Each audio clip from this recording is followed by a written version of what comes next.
पहलगाम वो स्वर्ग जहां हंसी खुशी की गूंज थी, जहां पर्यटक मैगी खाते थे, खच्चरों पर सैर करते थे और सपने बुनते थे। लेकिन एक दिन, एक पल में ये स्वर्ग नरक बन गया। 22 अप्रैल 2025 को बैसरण घाटी में 26 मासूमों की जान चली गई, 20 से ज्यादा घायल हुए और एक सवाल जो आज हर हिंदुस्तानी के दिल में गूंज रहा है, क्या हमारा स्वर्ग हमेशा के लिए छिन गया? इस वीडियो में हम उस काले दिन की पूरी कहानी एक एक पल उजागर करेंगे। लेकिन रुकिए, क्योंकि अंत में एक ऐसा खुलासा है जो आपके रोंगटे खड़े कर देगा। आखिरी सेकंड तक बने रहिएगा। पहलगाम जम्मू कश्मीर का वो रत्न जिसे मिनी स्विट्जरलैंड कहते हैं। बैसरण घाटी जहां हर साल लाखों पर्यटक आते हैं। कोई नदी के किनारे सेल्फी लेता है तो कोई खच्चर की सवारी करता है। ये वो जगह थी जहां हर चेहरा मुस्कुराता था। 2019 के बाद जब आर्टिकल 370 हटा तो कश्मीर में पर्यटन ने नई उड़ान भरी। 2024 में 2 करोड़ से ज्यादा पर्यटक आए। लेकिन 22 अप्रैल 2025 को इस स्वर्ग में खून की नदियां बही। सवाल यह है कि क्या हुआ था उस दिन और क्यों? दोपहर के 2 बजे बैसरण घाटी, सूरज चमक रहा था, पर्यटक अपनी छुट्टियों का लुत्फ उठा रहे थे। एक परिवार मैगी खा रहा था, बच्चे चिप्स के पैकेट बांट रहे थे।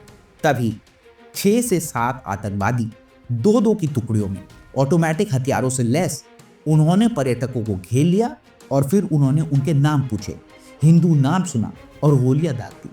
ये कोई हमला नहीं था, ये था सुनियोजित नरसंहार। एक वीडियो ने पूरे देश को हिला दिया। एक माँ अपने 16 साल के बेटे को बचाने के लिए आतंकवादियों से गिड़गिड़ा रही थी। वो लड़का खून से लथपथ एक चट्टान पर बैठा था। उसकी आंखों में डर नहीं बल्कि सवाल था कि मेरा कसूर क्या था। 26 लोग मारे गए, 20 से ज्यादा घायल हुए। एक स्थानीय ड्राइवर जो अपने बच्चों के लिए रोटी कमाता था। ये सिर्फ आंकड़े नहीं है, ये जिंदगियां थी। इस खून के पीछे था कौन? जवाब है द रेजिस्टेंस फ्रंट या TRF। लेकिन असल में ये लश्कर तोयबा का एक शैडो ऑर्गेनाइजेशन है। और इसका कनेक्शन क्या है? सीधे इस्लामाबाद से। ये वही लोग हैं जिन्होंने 2008 में मुंबई को दहलाया था और अब पहलगाम को निशाना बनाया है।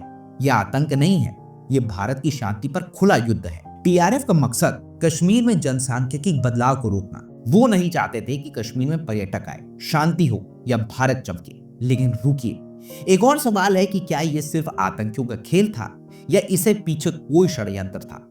हमले के बाद पूरे देश सदमे में रहे। सोशल मीडिया पर वो वीडियो वायरल हुआ जिसमें लोग सेना को आतंकी समझकर दया की भीख मांग रहे थे। एक ट्वीट में लिखा गया था कि पहलगाम अब स्वर्ग नहीं कब्रिस्तान है। लेकिन दुख के साथ साथ गुस्सा भी उबल रहा था। लोग सड़कों पर उतरे, मोमबत्तियां जलाई और एक ही नारा गूंजा, भारत एक है और आतंकवाद खत्म होगा।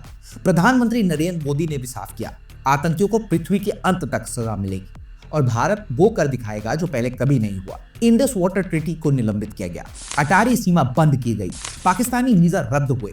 भारत ने दुनिया को बता दिया कि हम चुप नहीं रहेंगे।